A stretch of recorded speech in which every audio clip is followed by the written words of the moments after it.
No, thank you. If you're nice like me. No, thank you. Thank you, but no, thank you.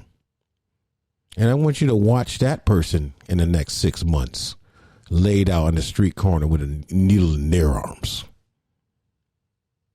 Okay? Risky use. Using the substance in situation where it's physically dangerous. Sticking needles in your arm. Okay? Snorting up stuff that you don't even know what you're putting in your nose. You don't even have it lab tested. Come on, kids.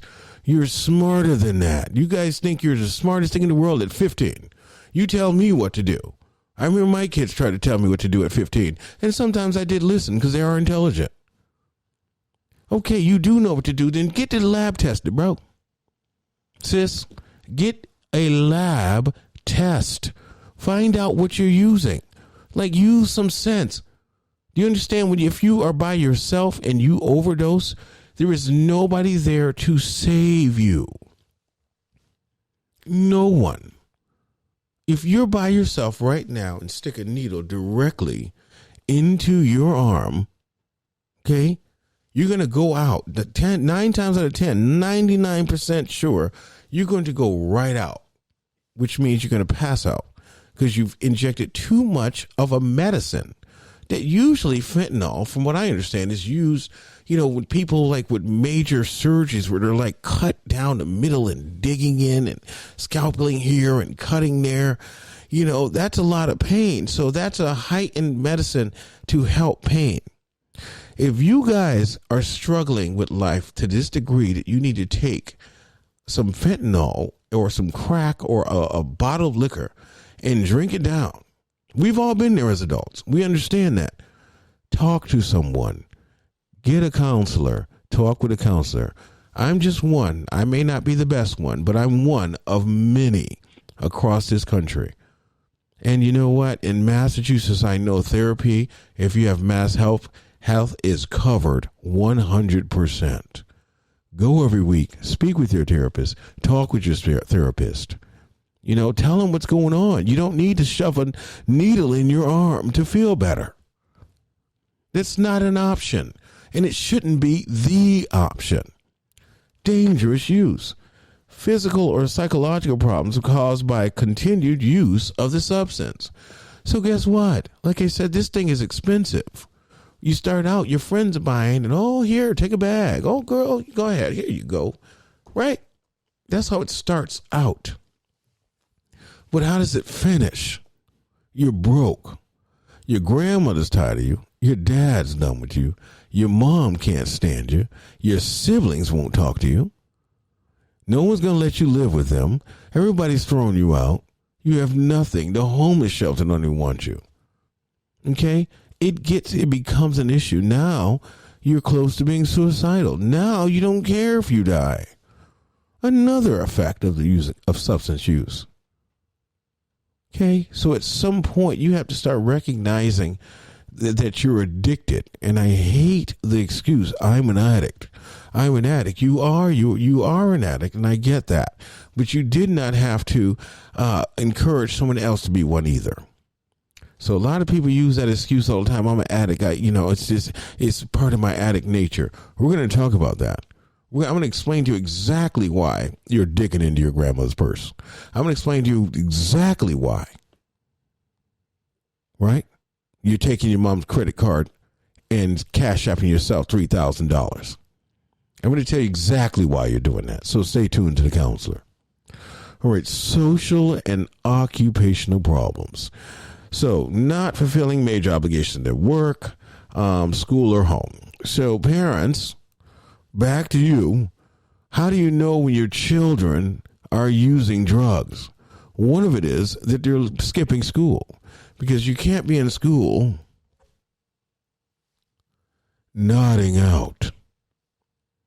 Okay? That's a clear sign that they're on some type of opioid when they're sitting up nodding out. Okay? Or if they're fidgety.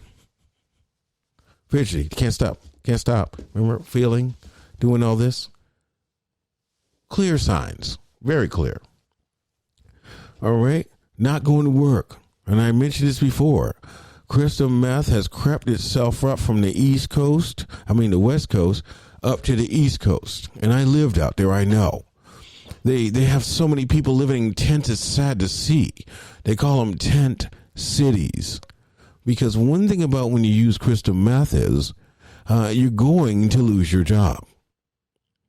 Because, anytime you put that substance in your body, let's start from day one, you put it in tonight, you're not going to sleep for 24 hours. So then after that 24 hours, you're still using it. You're not going to sleep for another 24 hours. And then if you keep using it, some people go 7 to 14 days going. Some people go for a while. And they're going to work. You see them. They're all tweaked out and, talking fast and got a little groove to them. Oh, yeah. California was full of it. I used to laugh. I'm like, oh, God. And after someone finished talking to me at work, I was like, God, how tweaked out are they? So, it's something that happens. And then, so what happens is when you go to sleep, finally, after you probably have gone through paralysis, meaning out of your noggin. So once you get to that point, once you go to sleep, you're not waking up for 3 days.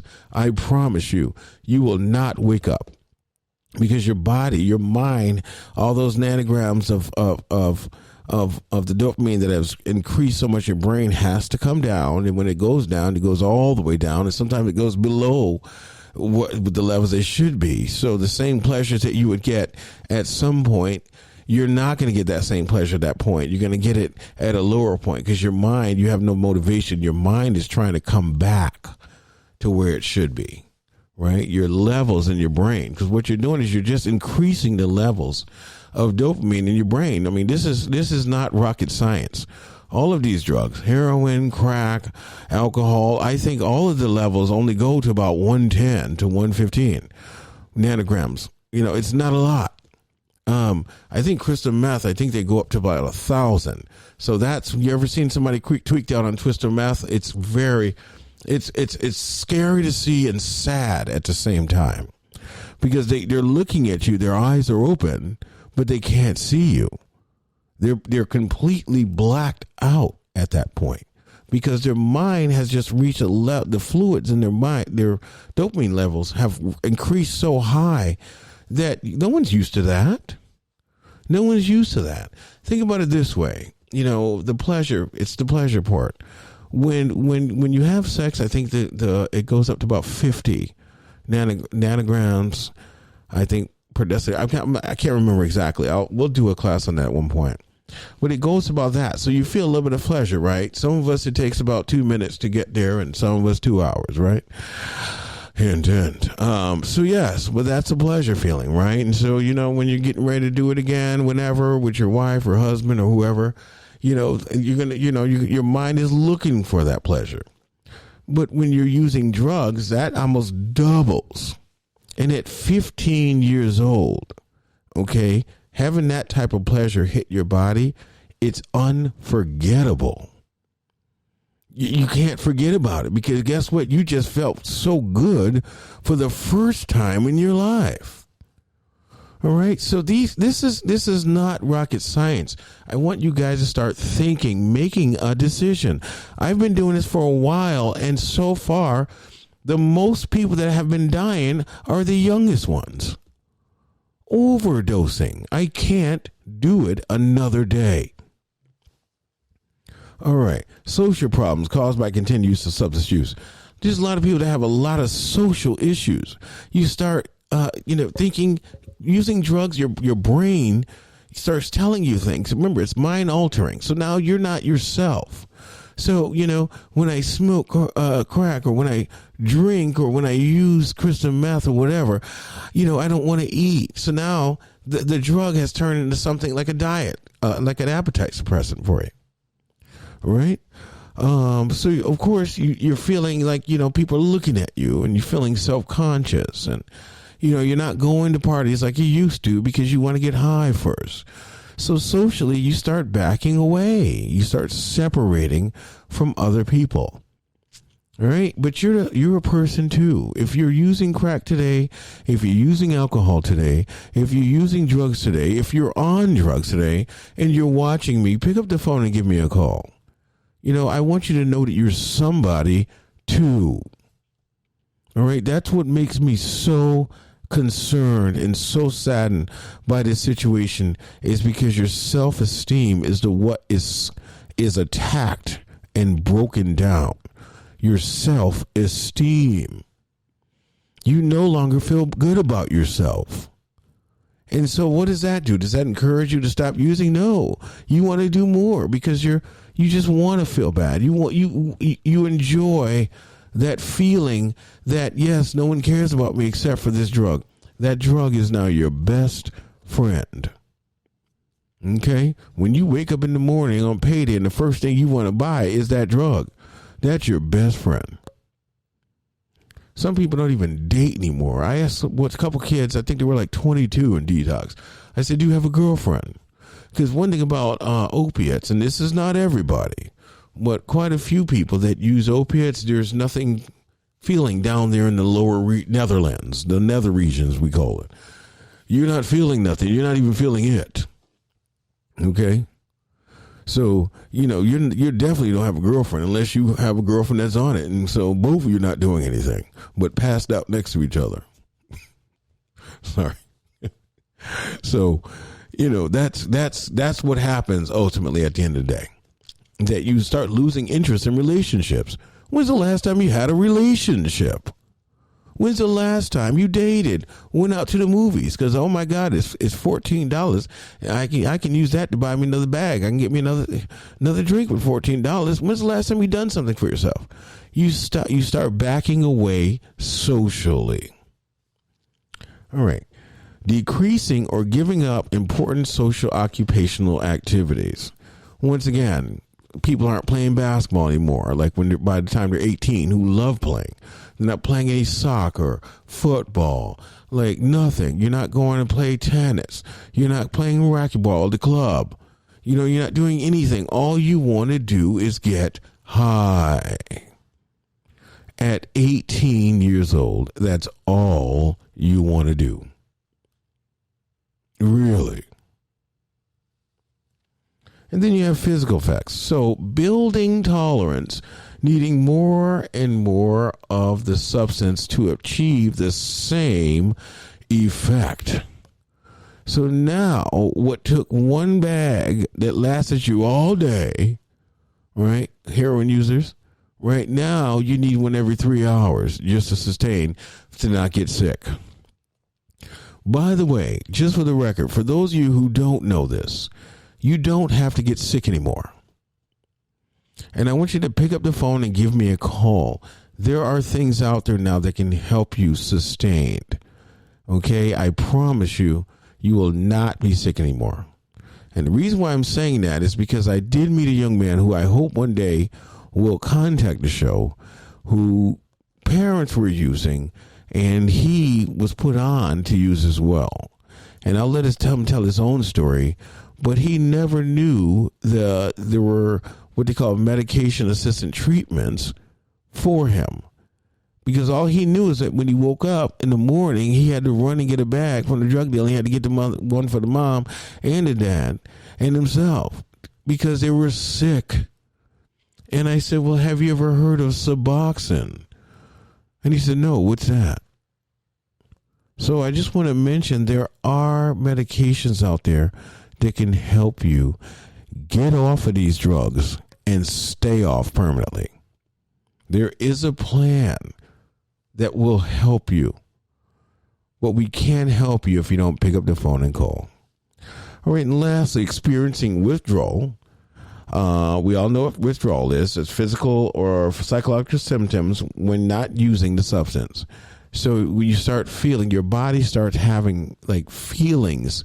I guess I can try to give some examples. I don't know everything about withdrawals and I've never had any, but I can say that I know that with alcohol, when people are having withdrawals or beginning the stages of withdrawals, they're feeling dry mouth. Their skin very sensitive. Some people who are alcoholics start shaking. Can you hear? We used to say at detox. Here, can you hold this sour cream? I need some whipped cream. It was funny, but they kind of got the joke. Yeah, the hands are doing this, and you need a drink to calm yourself down, right? Something's going on, right? With opiates, you are getting what they call sick, meaning their body is feeling like it's hungry. It's feeling like it's not hungry. They're having mixed feelings. The agitation, there's a lot of agitation, irritation, anger, like, withdrawals. It comes with a lot because your body is looking for that same feeling that you've been giving it. And when you run out of money, when you run out of what you need, then what? All right. And then finally, I just want to talk about just some of the help you can get. I'm not ending this segment, but what I want to do is I want to mention the help that you might get. So there's 4 different types of addiction treatments. There's individual therapy, which, again, if you call a counselor, the counselor will help you. They're usually a therapist. They help you change your substance-related thoughts. So we talk to you. We try to figure out what's going on. How did this happen? How did you end up in this place? It's usually an undiagnosed mental health issue, depression, anxiety, some kind of, past trauma. There's a lot of reasons why people want to pick up and self-medicate. There's group therapy, which we do have group therapy here at the counselor. We do telehealth therapy. They're a little bit more exclusive. If you go to my website, you can see that there's 2 types of options. If you become a member of the counseling network, that you do have free access to all and any of the therapies you have, or anyone in your camp or around you. So I want you guys to go to my website, thecounselor.live. Take a look at the options. It's very simple for a reason. Sometimes too much information doesn't help anybody, right? All right. Then you have support groups. You meet other peers, people that are also in recovery, people that have similar stories, similar situations that happened.